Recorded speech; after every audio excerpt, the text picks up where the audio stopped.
Sa pagpapatuloy, binuksan ni Minghi ang pinto ng silid sa likod, at nakita niya si Wang Zhang na natutulog, nakabalot sa kumot. Agad niyang tinawag si Wang Zhang at nagpakilala, ngunit nanatiling nakahiga si Wang Zhang, hindi gumagalaw. Lumapit si Minghi kay Wang Zhang at sinabing may ilang tanong siyang gustong itanong sa kanya. Gayunpaman, hindi pa rin sumagot si Wang Zhang kaya naging curious si Minghi. Nang aalisin na sana ni Minghi ang kumot ni Wang Zhang, biglang may kamay na may mahahabang kuko na sumunggab sa kanyang kamay. Matapos siyang mahawakan, ngumiti ang mukhang zombie na si Wang Zhang, ipinakita ang kanyang matutulis na pangil. Bagamat nagulat at naguluhan, mabilis na umatras si Minghi at nakawala mula sa pagkakahawak ni Wang Zhang. Matapos makakuha ng distansya, tinanong niya si Wang Zhang kung ano siya. Walang pakialam, kalmado lamang na umupo si Wang Zhang sa kama, habang unti-unting lumalabas ang mga gumagalaw na tentacles mula sa kanyang bibig. Sinabi niya kay Minghi na nagkita na sila dati sa lawa. Tinanong ni Minghi si Wang Zhang kung siya ba ang halimaw na nasa tubig. Nang tawagin siyang halimaw, galit na galit si Wang Zhang at sinira ang kama gamit ang isang suntok. Ipinahayag ni Wang Zhang na sila ay mas mataas na nilalang, at sa harap nila, ang mga tao ang mga halimaw. Biglang pumasok si Zhou Tao sa silid dala ang isang palayok ng pagkain. Ipinaalala niya kay Minghi ang kanilang usapan na kakain muna siya bago umalis. Lalong naging maingat si Minghi, umatras siya sa gilid at tinanong sina Wang Zhang at Zhou Tao kung anong klaseng mga nilalang sila. Sinabi ni Zhou Tao na sila ay mga tao rin tulad ni Minghi. Palihim na inilabas ni Minghi ang kanyang mutated crystal habang sinasabi kay Zhou Tao na siya'y nakakasuka. Tinawag pa niya itong isang sumisipsip ng dugo na halimaw. Walang pakialam si Zhou Tao, sagot niya kay Minghi na bahala na itong isipin ng kahit ano tungkol sa kanila. Sinabi ni Wang Zhang kay Zhou Tao na hayaan siyang kainin ang mga laman loob ni Minghi muna, at nangako siyang ibibigay kay Zhou Tao ang lahat ng laman at buto ni Minghi. Pinakalma ni Zhou Tao si Wang Zhang, at sinigurado sa kanya na si Minghi ay nakahanda na sa kanyang chopping block. Dagdag pa niya na may mga tanong siyang nais itanong kay Minghi. Inilagay ni Zhou Tao ang pagkaing niluto niya sa mesa at sinigurado niya kay Minghi na isa lang yung chicken stew, hindi karne ng tao. Ngunit nang makita ni Minghi ang laman ng mangkok, napagdesisyonan niyang huwag tikman ito kahit ano pa man ang mangyari. Ang manok ay sobrang pinakuluan na parang pinatay ng paulit-ulit. Ang sinasabing galing ni Zhou Tao ay hindi makikita. Tinanong ni Zhou Tao si Minghi kung ano ang masasabi niya tungkol sa pagkaing inihain niya. Ngunit hindi sumagot si Minghi, seryoso ang kanyang itsura. Naaalala niya kung paano tumikim ng pagkain ni Zhou Tao noon, at iyon ay nagdulot ng malamig na pawis sa kanyang noo. Sinabi ni Zhou Tao na naperpekto niya na ang pagiging tunay na Zhou Tao. Dagdag pa niya, kahit ang mga pinakamalapit na kaibigan ng totoong Zhou Tao ay hindi makakaramdam ng kahit anong pagdududa. Gayunpaman, may isang bagay na hindi siya nasisiyahan, kaya gusto niyang tanungin si Minghi tungkol dito. Tinanong ni Minghi kung ano ang gusto niyang malaman. Nagulat siya nang biglang isinawsaw ni Zhou Tao ang kanyang mga daliri sa chicken stew. Tinanong ni Zhou Tao si Minghi kung bakit ang cooking skills ng mga tao ay sobrang iba at komplikado. Nabigla si Minghi, hindi niya inakala na magtatanong si Zhou Tao tungkol sa pagluluto. Dinilaan ni Zhou Tao ang mga daliring isinawsaw niya sa chicken stew, at sinabi niyang hindi tama ang lasa. Ganap na naiiba ito sa kung ano ang dati niyang niluluto. Sinunod naman niya ang recipe, ngunit hindi pa rin niya makuha ang tamang lasa.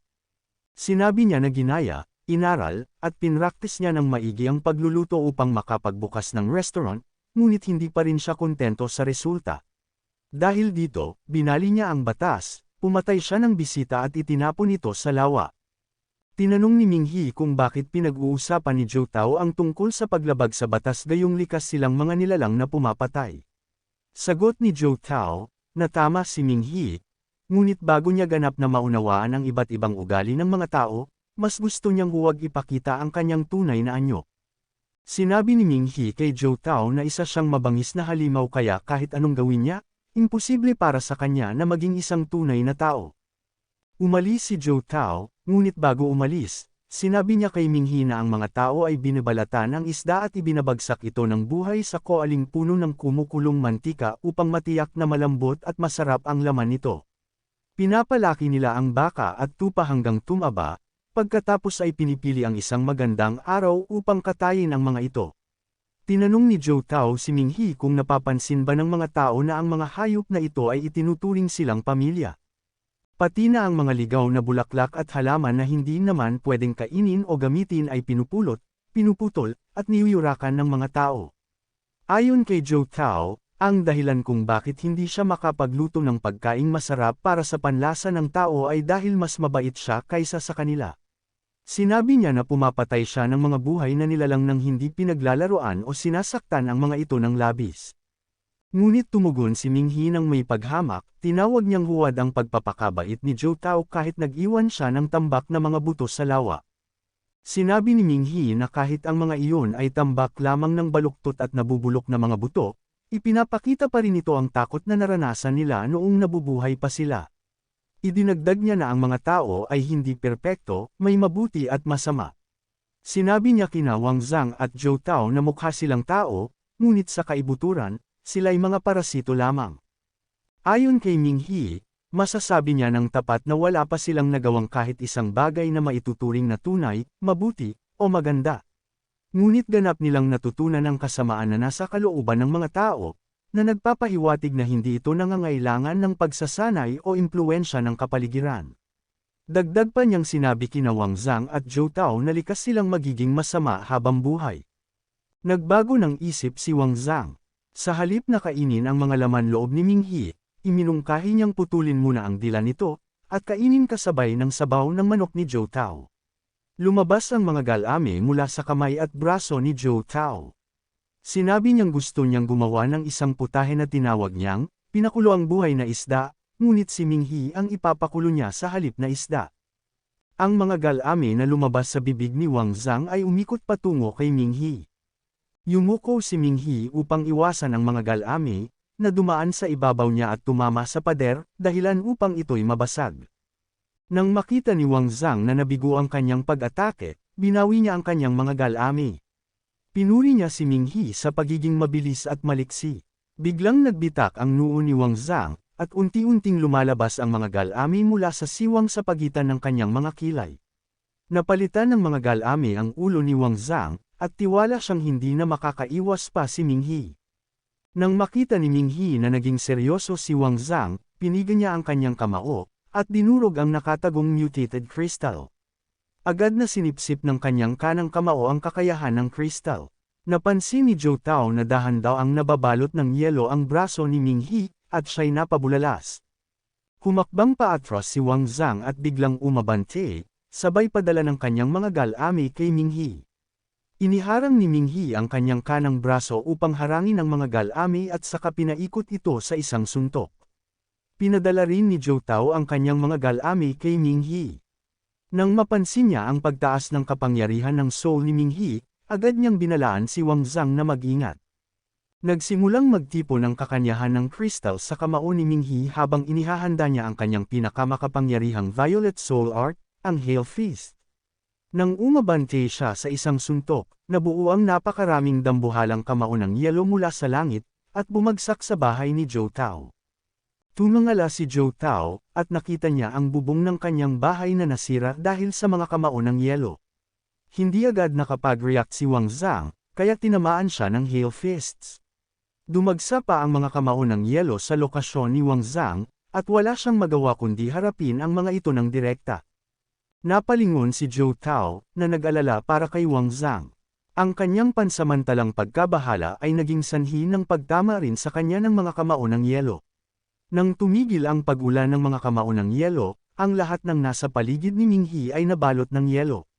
Si Zhou Tao ay nakulong sa loob ng isang haliging yelo. Dahan-daang naglaho ang natitirang kakayahan ng mutated crystal mula sa kanang braso ni Minghi. Biglang lumitaw ang goddess, at sinabihan si Minghi na agad tumakas. Ipinaalam ng goddess na ang kanyang ultimate soul art, ay hindi sapat upang patayin sina Zhou Tao at Wang Zhang. Nakinig si Minghi sa payo ng goddess, at tumakbo nang hindi na nagtanong. Lumitaw ang goddess sa tabi ni Minghi at sinabing ang suntok na pinakawalan niya gamit ang ice crystal, at ang lakas ng kanyang soul ay sapat lang upang makasakit ng isang lord rank na nilalang. Sinabi niya na si Zhou Tao ay malamang isang Lord-rank Calamity Beast. Tama ang kutob ni Ming He, malamang hindi siya mabubuhay kung hindi niya ginamit ang Frost Crystal. Habang tumatakbo, tinanong ni Ming He ang goddess kung anong uri ng nilalang sina Zhou Tao at Wang Zhang, at kung bakit halos hindi sila maipagkaiba sa mga taong sinapian nila. Inamin ng goddess na hindi rin niya alam. Ipinaliwanag niya na lahat ng matatalinong species ay may kakayahang mag-evolve, at mag-adapt ayon sa kanilang kapaligiran, na katulad ng natural selection ng tao. Ang kaibahan lang, ang proseso ng ebolusyon nila ay hindi nangangailangan ng libo-libo o 10,000 taon. Sa halip, ilang buwan o mas maiksi pa ang kailangan nila. Sa isip ni Ming He, napaka-unfair nito. Sa ibang kwento, ang mga kalaban ay kumikilos na parang mga hayop. Ngunit ang kanyang mga kalaban ay may mataas na IQ at kakayahan sa ebolusyon. Nagtaka siya kung paano nila naabot ang ganitong antas. Sinabi ng goddess kay Ming He na ang mga kwentong alam niya ay nilikha lamang ng kaiabangan ng tao, at dapat siyang magpasalamat na ang mga nilalang na iyon ay hindi pa matagal sa mundo. Kaya, nasa mga pangunahing anyo pa sila.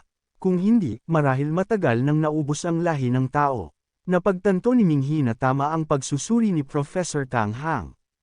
Ipinaalala ng goddess kay Ming He na ang kanyang pag-atake ay pansamantalang nagpigil lamang sa galaw ni na Zhou Tao at Wang Zhang. Tiyak na makakahanap ang mga ito ng paraan para makalabas sa lalong madaling panahon. Dapat na niyang pag-isipan kung paano makakatakas sa sitwasyon. Naunawaan ni Ming He na masyado siyang naging mapagmataas. Tumatawang sinabi ni Ming He na hindi niya kaya sina Zhou Tao at Wang Zhang, ngunit hindi siya tumawag ng tulong. Sinabi ni Ming He na ang kanyang 4 na seniors mula sa Student Council ay maaaring nakatulong ng malaki sa kanya. Sang-ayon ng goddess at sinabi niyang si Tang Ning ay may sapat na kakayahan para harapin si Zhou Tao at Wang Zhang. Samantala, sa Furong Inn, galit na pinalo ni Professor Tang Hang ang kanyang mesa matapos siyasatin ang nilalang na ipinadala ni Ming He. Sobrang nasabik siya dahil sa wakas, nahanap na niya ang sagot sa kanyang mga katanungan. Tila naramdaman ni Professor Tang na muling mananakit ang nilalang na gumagapang. Maingat niyang inilagay ang gumagalaw na nilalang sa isang kabinet para sa kaligtasan. Matapos maisara ang kabinet, agad niyang tinawagan si Ming He. Nang sagutin ni Ming He ang tawag, tinanong siya ng propesor kung nasaan siya. Sinabi ni Ming He na tumatakbo siya sa bukirin malapit sa bahay ni Wang Jun at Wang Zhang. Sinabi ni Professor Tang kay Ming He na huwag siyang magmadaling hanapin si Wang Jun at si Wang Zhang. Ayon sa kanyang pagsusuri, napakataas ng posibilidad na ang dalawa ay napasukan na ng mga parasito. Sinabi ni Professor Tang na mali silang lahat sa pag-aakalang may nakatago sa lawa o sa bayan ng Furong. Sa katunayan, ang mga halimaw na hinahanap nila ay may katangiang parasitiko na kahawig ng sagini worm at ironworm. Dumadaan ito sa 5 yugto: dormant, parasitic, phagocytosis, phagocytosis, at assimilation. Sarkastikong nagpasalamat si Ming He sa babala ni Professor Tang. Sinabi niyang mas magiging kapaki-pakinabang ang impormasyon kung sinabi ito ng propesor ng mas maaga, mga kalahating oras bago siya tumakbo. Napansin ni Professor Tang na hinihingal si Ming He. Inakala niyang ito ay dulot ng impormasyong kanyang ibinigay. Kaya, upang makiramay, sinabi niya kay Ming He na hindi rin niya agad naisip ang ganitong conclusion. Sinabi ni Ming He kay Professor Tang na kakaalis lang niya sa bahay ni Wang Jun at Wang Zhang, at siya ay tumatakbo para sa kanyang buhay. Hiniling niyang tulungan siya ng propesor na kontakan ang Hunters Association. Sinabi niya na parehong napasukan sina Zhou Tao at Wang Zhang ng mga parasito, at napakadelikado nila dahil si Zhou Tao ay maaaring isang Lord-rank parasitic beast. Nauutal si Professor Tang habang sinasabi niyang kokontakan niya ang Hunters Association. Nang hindi tumugon si Ming He, natarante si Professor Tang, at malakas na tinanong kung bakit hindi sumasagot si Ming He. Sa kabilang linya, sinubukang tanungin ni Ming He ang propesor kung maaari ba nitong ipunan ng mga miyembro ng Student Council, ngunit biglang naputol ang kanilang tawag. Nang tingnan ni Professor Tang ang kanyang telepono, napansin niyang walang signal. Nagtaka siya kung bakit walang signal sa kanyang lokasyon. Napamura si Ming He nang mapagtanto niyang wala ring signal sa kanya. Tiyak niyang hindi ito simpleng pagkakataon lamang. Sinabi ng goddess na kung naglakas loob si Zhou Tao na ilantad ang kanyang sarili, malamang ay may mga hakbang itong ginawa para pigilan ang anumang pagkalat ng impormasyon tungkol sa kanya, tulad ng pagsira sa cell towers. Naalala ni Minghi na ang tanging cell tower sa Furong Town ay ang nasa malapit sa lumber mill. Nagtaka ang goddess kung napansin na ba ng mga kaklase ni Minghi na nasa lumber mill kung ano ang nangyari sa cell tower. Samantala, sa lumber mill, tumatakbo sina Ziana, Liang Dong, at Zhang Li, habang si Huang Fan ay hindi makita. Nagreklamo si Liang Dong na ang ulo raw dapat ang mahina sa isang zombie, nang biglang huminto si Ziana sa pagtakbo. Nasa harap nila ang sirang cell tower, at malapit dito ay isang lalaking napasukan ng parasito na may hawak na palakol. Napansin ng parasitized na lalaki ang pagdating ni Zhang Li, Liang Dong, at Ziana. Sinubukan ni Ziana na nabalaan ang parasitized na lalaki na huwag silang lapitan. Sa likuran ni Liang Dong, patuloy na nanginginig si Zhang Li. Isa na namang kalaban ang lumitaw sa harapan nila. Sobra na para kay Zhang Li, hindi na niya kaya. Umiiyak siya at sumigaw ng malakas. Ilang sandali bago pa sila nakalabas ng lumber mill. Nang makalaya si Wang Jiangnong mula sa pana ni Ziana, mabagal siyang lumakad papunta kay Liang Dong. Ang osa naman ay sumugod kay Ziana, ngunit agad siyang nag-backflip upang maiwasan ang pagsugod. Inakit ni Ziana ang osa na tumakbo papunta sa isang tambak ng troso. Sinabi ni Liang Dong na pansamantala nitong matatrap ang osa. Sa likuran ni Liang Dong, pilit na iminulat ni Huang Fan ang kanyang mga mata. Pagkamulat niya, ang unang nakita niya ay si Wang Jiangnong. Nakita niyang bahagyang bumaluktot ang tuhod nito, tila naghahanda sa pagtalon patungo sa kanila. Lumaki ang mata ni Huang Fan sa takot, at sinubukan niyang sumigaw upang balaan ang iba, ngunit walang lumabas na salita mula sa kanyang bibig. Nang halos nasa harapan na niya si Wang Jiangnong, nagkaroon ng determinadong ekspresyon si Huang Fan sa kanyang mukha. Tinulak niya si Liang Dong, at hinayaang mahulog ang kanyang sarili papunta kay Wang Jiangnong. Ginamit niya ang sarili niyang katawan upang pigilan ang palihim na pag-atake ni Wang Jiangnong. Nang makita ni Liang Dong si Wang Jiangnong, nalito siya kung paano pa rin ito nakakagalaw kahit napuruhan na ito sa ulo. Nang maibalik ni Wang Jiangnong ang kanyang balanse, lumapit ito kay Huang Fan na walang kalaban-laban. Binuksan ni Wang Jiangnong ang kanyang bibig, ipinakita ang matutulis nitong ngipin. Walang magawa si Huang Fan kundi harapin ng buong tapang ang kanyang kapalaran. Hinawakan ni Wang Jiangnong ang kanang braso ni Huang Fan habang kinagat nito ang kanyang leeg. Tinawag ni Liang Dong si Huang Fan, nais subukang iligtas ito, ngunit pinigilan siya ni Ziana. Ipinaliwanag nito kay Liang Dong na wala ng pag-asang mabuhay si Huang Fan. Ang tanging magagawa nila ay panuulin itong kaladkarin ni Wang Jiangnong pabalik sa silid. Nagsimulang magpakita ng palatandaan ng pagkabaliw si Zhang Li dahil sa kawalan ng pag-asa. Upang gisingin siya sa kanyang desperasyon, sinabi ni Ziana na mamamatay siya kung hindi siya tatakbo. Si Ziana ang nanguna, kasunod sina Liang Dong at Zhang Li. Hindi pa sila nakakalayo ng tuluyang makalaya ang osa mula sa tambak ng troso. Naprotektahan ni Liang Dong at Zhang Li ang kanilang sarili mula sa maliliit na piraso ng troso na tumalsik. Agad na hinanap ng osa ang grupo ni Ziana. Dalawa na lang ang natitirang pana ni Ziana. Kumuha siya ng espesyal na pana at itinutok ito sa osa. Iniutos niya kina Liang Dong at Zhang Li na magpatuloy sa pagtakbo. Binitawan ni Ziana ang string ng kanyang pana, pinaputok ang espesyal na pana patungo sa osa. Nang malapit na ang pana sa osa, biglang nagbukas ito, naglabas ng malapad na tela na bomb-alot sa osa. Hindi inaasahan ng osa ang atake, at natrap ito sa espesyal na gamit ni Ziana. Agad na tumakbo ang tatlo para iligtas ang kanilang mga sarili.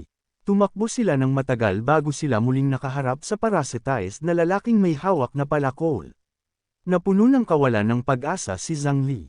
Sinabi niya na isa pa lamang siyang freshman ngunit nararanasan na niya ang ganitong sitwasyon ng buhay at kamatayan. Hindi napigilan ni Zia na ang magmura nang mapagtanto niyang naubos na ang kanyang mga pana.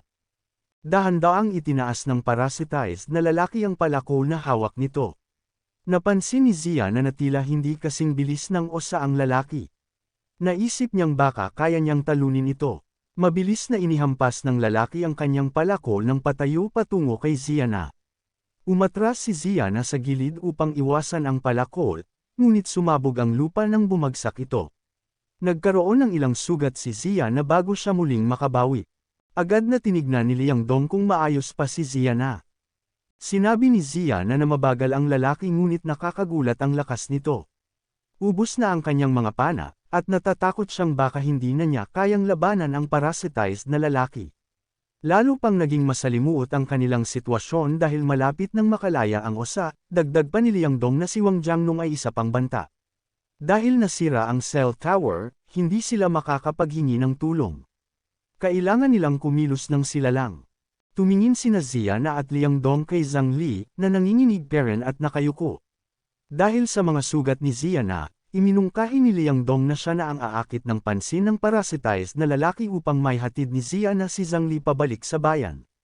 Tumutol si Zia na, nais niyang siya ang humarap sa lalaki habang si Liang Dong ang magdadala kay Zhang Li palayo.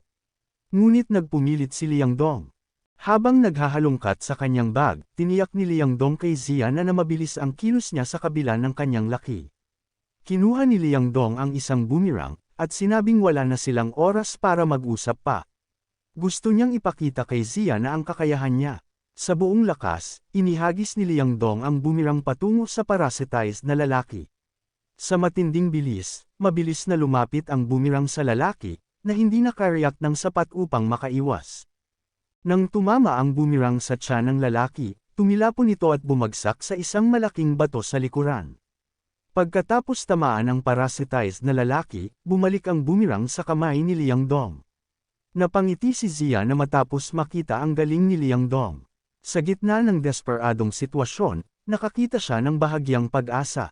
Ngunit nang marinig ni Zia na ang pamilyar na ingay, hindi niya napigil ang ipakita ang pagkadismaya. Sinabi ni Liang Dong kay Zia na, naaakitin niya ang parasitized na mga nilalang patungo sa lambak, at iniutos niya kay Zia na tumakbo kasama si Zhang Li.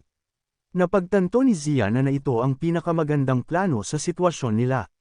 Bago siya tumakbo kasama si Zhang Li, pinayuhan niya si Liang Dong na mag-ingat. Bumangon ang parasitized na lalaki at malakas na umatungal. Tila lalong nagalit ito sa ginawa ni Liang Dong. Mapait ang ngiti ni Liang Dong nang makita niyang hindi masyadong napinsala ang parasitized na lalaki. Muli niyang inihagis ang kanyang boomerang, ngunit sa pagkakataong ito, handa na ang parasitized na lalaki. Binuka nito ang mga braso, at sinalo ang boomerang. Bagamat napaatras ito, nagawa pero nitong hawakan ang boomerang. Nagulat si Liang Dong, hindi niya inasahan ang ganoong kilos mula sa lalaki. Wala siyang magawa kundi iwan ang kanyang sandata at tumakbo.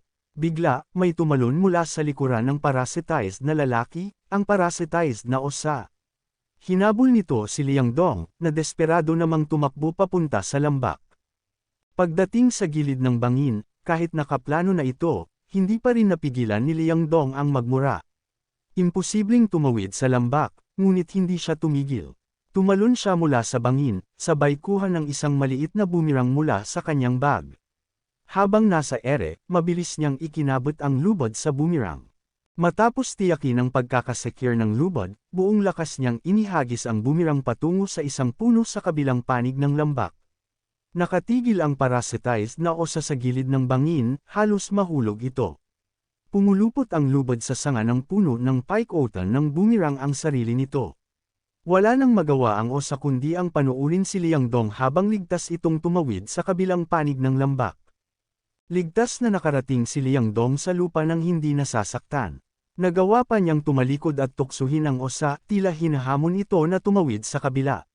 Napuno ng pagkadismaya ang parasitized na osa, at malakas itong umatungal.